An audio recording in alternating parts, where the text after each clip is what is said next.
지난 1일에 8번째로 전세 사기 피해자가 극단적 선택을 했습니다. 이 대구 전세 사기 피해자 극단적 선택을 하면서 이렇게 말했다고 합니다. 저는 국민도 사람도 아닙니까? 힘없으면 죽어 나가야만 하는가? 이런 유서를 남겼다고 합니다. 정부 대책에 실망해서 세상을 등진 첫 희생자가 나온 지 1년 3개월 만에 8번째 희생자가 나온 것입니다. 앞으로 얼마나 더 희생자가 나올지 참으로 걱정됩니다. 그 긴 시간 동안 정부는 대책을 마련하는 것 대신에 국회에 개정안마저 거부해왔습니다. 장관이 한 말이 또 기가 막힙니다.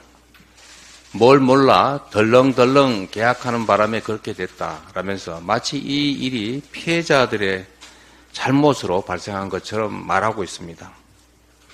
살고 있는 집은 경매하지 말아달라라고 하는 이 목숨을 건 애원에도 불구하고 경매 후에 자금 마련으로 보전을 시행해도 늦지 않다라고 하고 있을 뿐입니다. 일상이 무너지고 삶의 기로에 선 피해자들은 정부가 지켜주기는커녕 오히려 사지로 몰아넣고 있는 것입니다. 선출직이든 임명직이든 권력을 행사하고 예산을 집행하는 공직자들이 하는 착각이 있습니다. 자신이 마치 권력자인 것처럼 지배자인 것처럼 착각하는 것입니다.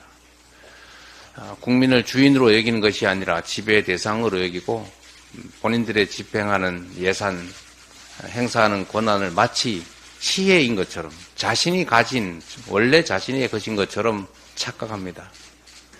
그러나 명백한 것은 그 권력의 주체는 국민이고 선출직이든 임명직이든 다 그 권력의 주체로부터 잠시 권력을 위임받은 대리인, 일꾼들이라는 사실입니다. 그 대리인임을 잃어버리고 본인이 마치 하늘로부터 또는 조상으로부터 물려받은 자신 고유의 권력인 것처럼 행사하는 것, 이것이 바로 민주주의를 위협하는 잘못된 사고라는 점을 정부 당국자들은 잊지 마시기 바랍니다. 우리 민주당은 28일 본회의에서 전세 사기 특별법 개정안을 반드시 통과시킬 것입니다. 정부 여당도 개정안 통과에 협조해야 합니다. 그것이 지금까지의 직무유기에 대한 책임을 조금이라도 더는 길일 것입니다. 선구제 후 구상 내용을 담은 개정안 통과로 전세 사기 피해자들이 더 이상 삶을 포기하는 일이 없도록 우리 민주당이 끝까지 최선을 다하겠다는 말씀을 드립니다.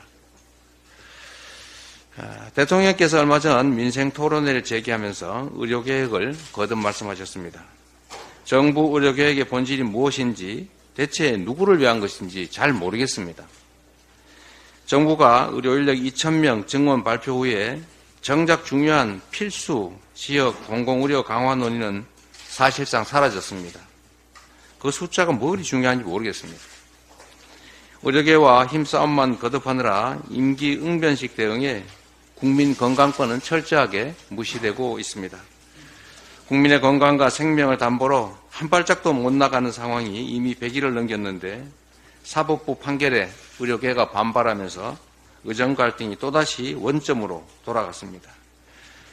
의료 현장의 혼란 그리고 국민 불안을 불식시키고 결론 없는 무능한 정책도 국정로 이제는 끝내야 됩니다. 우리 민주당은 여야정 의료계 사자협의체가 참여하는 국회의 논의를 통해 해법을 마련하자고 수차례 정부에 제안했습니다. 하루빨리 논의를 시작해서 책임있게 결론 내기를 바랍니다. 네, 회의를 마치겠습니다. 수고하셨습니다.